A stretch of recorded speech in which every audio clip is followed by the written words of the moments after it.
Pemirsa, wabah flu babi Afrika yang mewabah di Sumatera Utara berdampak terhadap ekspor daging babi namun skala tergolong kecil.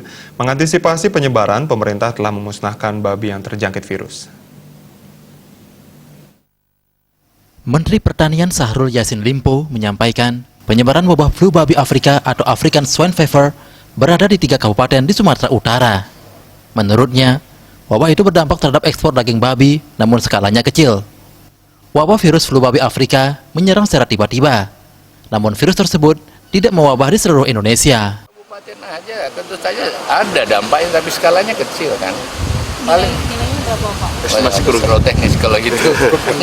Nggak perlu kok khawatir kalau itu. Kita sudah tangani dengan baik, karena kalau kalian blow up nanti dianggap seluruh Indonesia.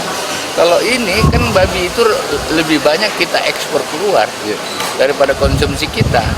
Nah itu.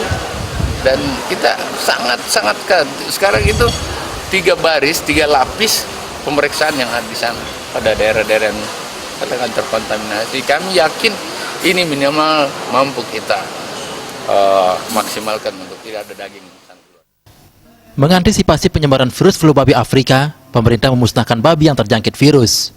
Selain itu, pemeriksaan ketat dilakukan di daerah yang terkontaminasi. Suparyana, Bali TV.